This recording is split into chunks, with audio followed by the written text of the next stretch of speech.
Hello, welcome. Welcome. I'm Whitney Kobrin. I'm a love coach and owner of Heart Hunters Love Coaching, and I'm so excited to talk with you today. And today we're going to be talking about a very common block to finding love. And I'm really excited about this topic because it's the foundation of everything. It's the foundation of everything that I teach the women that I work with who are looking for love and looking for a meaningful relationship.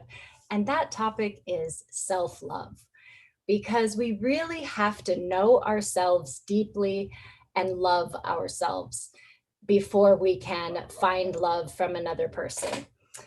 So I'm going to share my screen with you just so you guys have a little bit of a visual as we talk about this. Let's see. Okay. So what I find is that a lot of people are actually quite confused about what self-love means. So I'm going to start out by explaining a little bit about what is not self-love. So the first thing that might come to mind when you think of self-love is when you feel good about yourself. And this could be you did well on a test, you did well at work, you met a deadline, you accomplished a goal, you stuck to something that you plan to do. And that is great. And it's wonderful when you feel good about yourself. But feeling good about yourself and your abilities is actually self-esteem, which is different from self-love. Self-esteem is wonderful when we have it, but self-esteem is actually a double-edged sword, because when you don't achieve something, when you get rejected, when you're feeling sad, when your cycle is at a place where you feel sad and you can't even control it, all of these times in our life are when we're down. And when you're down, your self-esteem is down. It's not there for you. And what's the point of having love that's not there for you when you need it? And that's the problem with self-esteem. Even further, we live in this swipe culture today where everybody's looking to get more likes, to feel more accepted, to feel better about themselves. Young girls are using filters to look completely different. They're even seeking plastic surgery to make themselves look more like their changed, filtered self. So this quest for self-esteem has taken us down a treacherous path. Self-esteem has also led to narcissism. I think we have more narcissism in our society now than possibly ever. It also leads to constant comparisons of others, because to have self-esteem, we want to feel good about ourselves, which means we want to feel better than other people. We just want to feel better. And that's a tough place to be, because you might feel better at one point, and then the next time that you compare yourself to someone else, you might be less than. And that's not self-love. External validation is also not self-love. So you might feel really good and loved when somebody else says they love you, or when someone pays you a compliment. But that's really not what we're talking about with self-love. Like I said, these two things that are not self-love, the self-esteem and external validation, are like a roller coaster, because sometimes they're up and sometimes they're down, and it can be a wild ride. Another thing that sometimes people think is self-love is when you are in those moments of feeling good about yourself, you might treat yourself to a special dinner or a weekend getaway or a piece of jewelry or some gift. And that's lovely. And it's definitely something that you can do to show your self-love, but it's not what self-love is.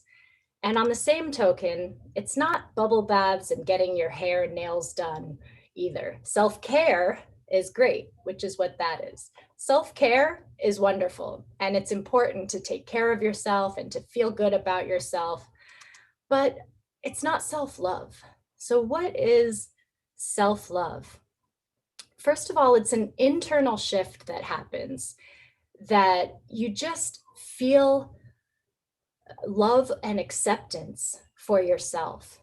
And the primary way that I recommend to practice self-love is self-compassion. And I'm going to stop here for a minute because we can really compare self-esteem on one side and self-compassion on the other and say one of these is not self-love. It's not very helpful. It's great when you have it, but when it's missing, you feel even worse. But the other one, self-compassion, can always be there for you. So I'm going to break that down a little bit because most people are not even familiar with this term. Most people are quite not compassionate to themselves. Most people have an internal dialogue that's rather mean. Have you ever said to yourself, "Oh, you screwed up again, you stupid person. Of course you screwed up, of course they're not going to like you. Of course you did the wrong thing. Look at the weight you've gained. You're so ugly." I mean, it's terrible. It's terrible the things that we say to ourselves. And the first step is to notice it. And if you're watching this, I would encourage you to journal. Just keep a journal for a few days and write down your self-talk. Write down the thoughts that go through your head that are aimed at yourself. And you'll probably notice this theme of having negative self-talk. So what is self-compassion? I have an acronym that I use to teach people the 3 concepts of self-compassion. Let's see, I don't have it on the slide, but I'll just share it with you. But the first one is awareness. So we have to be present and aware of the situation that's going on. We also have to be present to ourselves. So let's say that you didn't do well on a test. Could be a date. Maybe you didn't do well on a date, or you didn't do well at something at work. If you did well, your self-esteem would get a boost. You'd feel great about yourself. You'd go about your business. Wonderful. But let's say these are one of those times when you failed. You just did not get what you wanted to get out of it. The first step is to be aware, not only of the situation and the present moment, but of what's going on inside of you. And a helpful tool is to say, I have feelings of blank coming up. So you would say, I have feelings of disappointment. I have feelings of anger. I have feelings of sadness. And I use this phrasing specifically because, and I have gone through this journey too. I have gone from a place where I had a lot of negative self-talk and didn't really know what self-love was, to a place now where I've turned my inner critic into my inner cheerleader and my inner comforter, and it works a whole lot better. But we want to be aware of the emotions that we're feeling. So that's awareness. The second is kindness. We want to treat ourselves kindly, nicely. And you might have barriers to this because you experienced other people talking to you in negative ways. And so that's just what's been programmed from your parents or other family or a partner or anybody else in your life. And often our internal talk comes from external talk that we've heard, although that's not always the case. And also with kindness, you want to treat yourself like you would treat a child, because we all have, I'm sure you've heard of the inner child, and there's truth in that. We still have the part of ourselves that we had as a child that was hurt, that was broken, that was disappointed, that felt all of those same feelings. And so when we start to treat ourselves as if we were a precious child and talk to ourselves like we were a child, it can really help turn the internal dialogue around. So instead of saying, "You're so stupid, of course you messed up, you always mess up, you're such a loser," which you would never say to a child, I hope, you would say something like, "Wow, you're really disappointed. You really put a lot into that and it didn't work out. You must feel really bad right now. You feel sad." And then you would offer some comfort. So I love this image here because what she's doing is she's hugging herself, but hugging yourself is a form of soothing touch.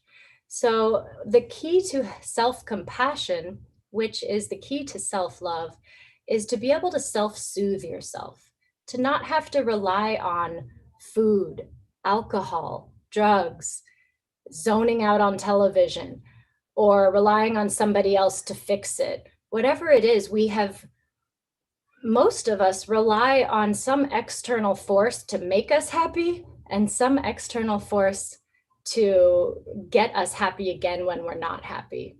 But the truth is we all have it within ourselves to tap into that, to keep ourselves happy or get ourselves happy, or at least to make it through the rough patches. Sometimes you're just going to be sad for a while, and that's okay too. Self-compassion, also the other piece, I said there were 3 pieces to self-compassion, is common humanity. And common humanity is 2 things. One, it's that we can feel connected to others, that we don't have to isolate, we don't have to run away or hide, but we can connect with a loved one and say, hey, I really felt disappointed and this thing happened, and get their love and support. But also with common humanity, it's nice to know that you're not alone, that other people make mistakes too, that it's in our human nature to feel the ways that we do. Our emotions are human, our mistakes are human, all of it. So that's what I mean by self-compassion. And the acronym that you can use to remember this is KACH.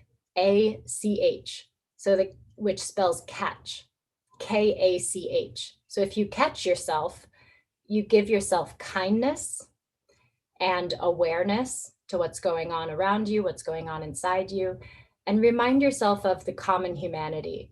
Oh, this is just a failure. This will pass. Everybody goes through this sometimes. Another piece of self-love is to be able to love your unlovable parts. When you really get to know yourself and you see who you are in your essence, who you are in your beauty and your grace, you also see who you are in your shadow, who you are when you're lazy, procrastinating, mean, guarded, whatever it is. We all have these unlovable parts. It could be things that we're ashamed of, that we've been or done in our past. It could be thoughts that we have that we're embarrassed about. But there's always parts of you that we keep hidden and that we call our shadow. But putting the light on those and recognizing those and being able to own and accept and love those parts is what real self-love is. Self-love also requires that you respect your own feelings and needs at least as much as those around you, because you want to be able to speak up for your own needs and what you want and what you need and what you don't want and what you will not put up with. And sometimes you have to do that, even though you might ruffle some feathers or upset someone or not agree with somebody. We have to feel a strong enough sense of love that we would do that. And for anyone that is a parent, it's easy to love our kids. It's just part of the natural humanness of having offspring and having children. It's very natural for us to love our children, to comfort them, to practice compassion with them, to love their unlovable parts. Oh, this freckle is so cute. We don't have trouble with that, but in ourselves, we criticize and judge. Oftentimes we'll be able to stick up for our kids and go against a teacher that's not giving them a fair shot, or whatever it is. We're able to put ourselves on the line to look out for and protect those that we love. But sometimes we don't even do it for ourselves.